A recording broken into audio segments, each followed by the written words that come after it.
Hello everyone, it is Sister Jaggi. I'm posting this video for a couple of reasons. First, I want to prove that there's actually a person with a face and a voice on the other side of your screen. And secondly, I want to review some of the material you covered in your reading this week.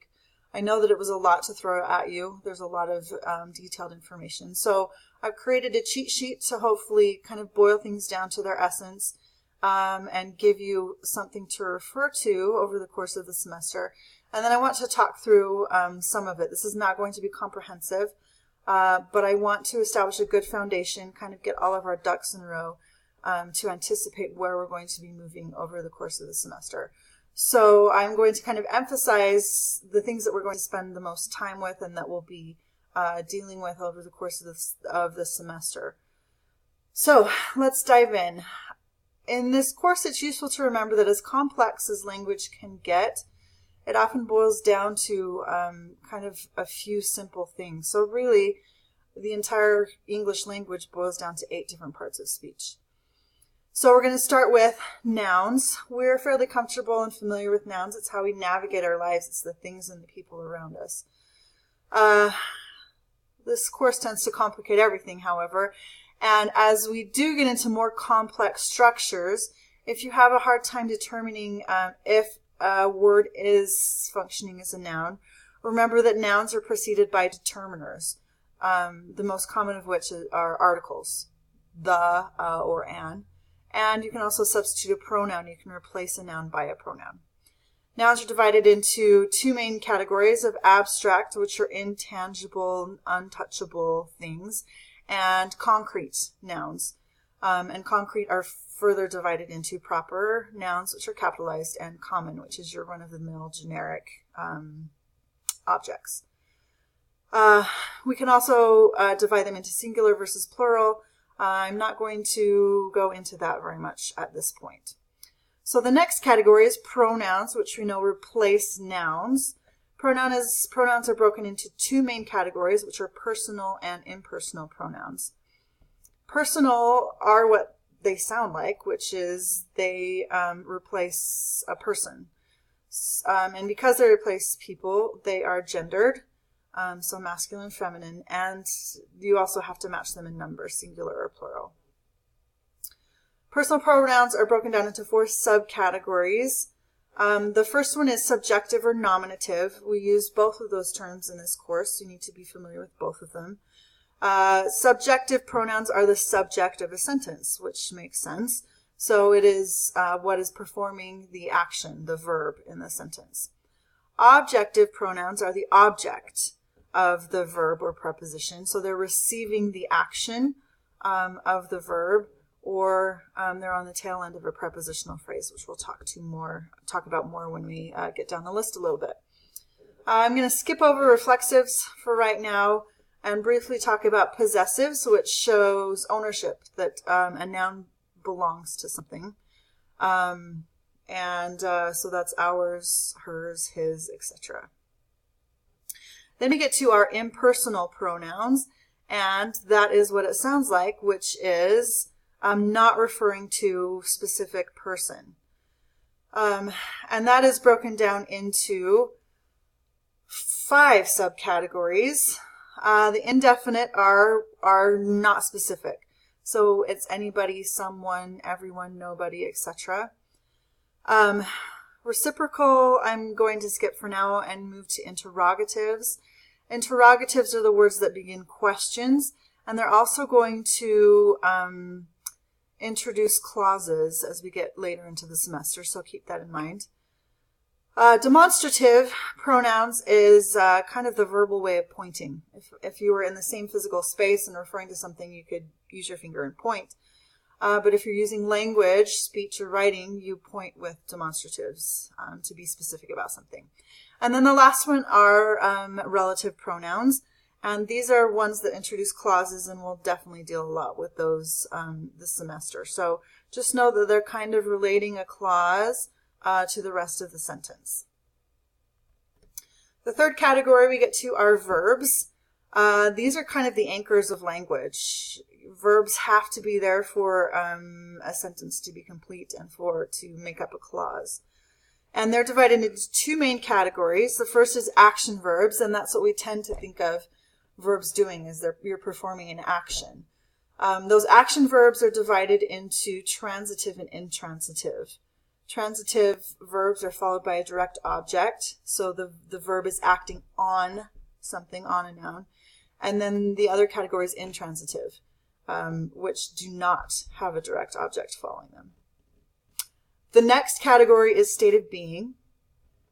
We're fairly familiar with be verbs in their various forms: is, am, was, were, been, being, etc. So that one is fairly comfortable for us. I'm not going to worry too much about tenses, and we'll just move on to the next category, which is linking verbs. This is where things tend to get fuzzy for us. We tend to divide verbs into either as an action or a be verb, and we forget that linking verbs are in there. There's a good list in your textbook if you're not really familiar or comfortable with those.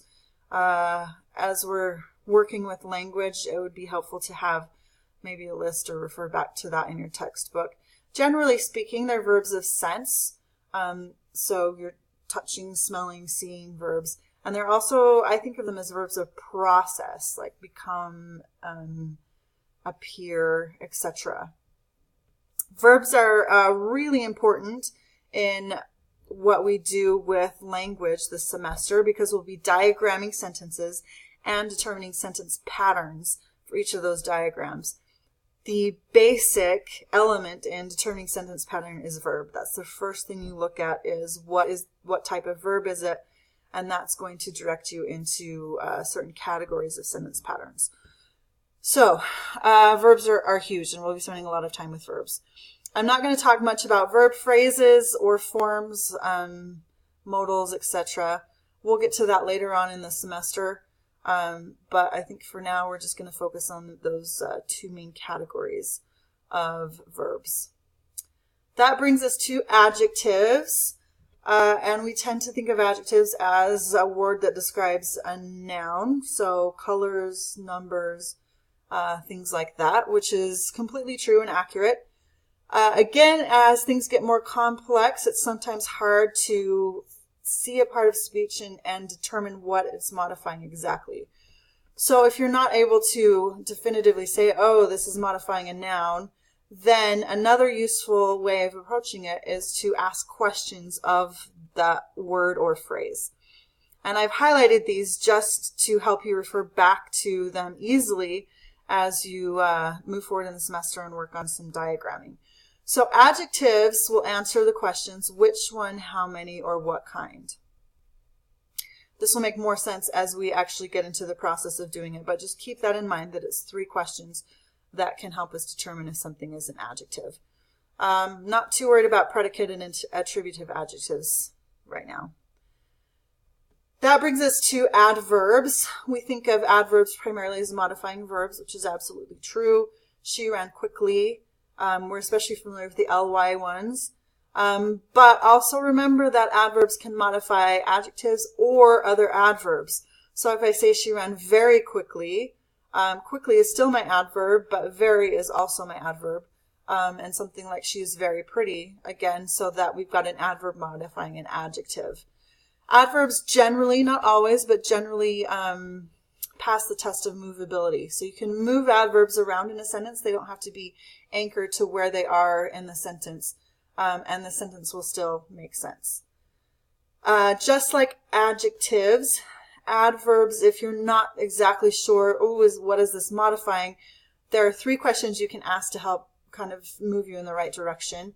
Adverb questions are how, when, and where. So keep those in mind. And I think that's all we're going to do as far as adverbs right now. Moving on, prepositions. We are going to work a lot with prepositions and prepositional phrases. These are little words that we tend not to think of or pay attention to in English because they don't carry much grammatical weight or meaning. Their function is to connect parts of a sentence, specifically the noun that is the object of the preposition, to the rest of the sentence. So if you're not pretty familiar with prepositions, again, there's a good list in the textbook. I would recommend copying it onto a card or something where you can have easy and quick access to it, because we'll be using these a lot.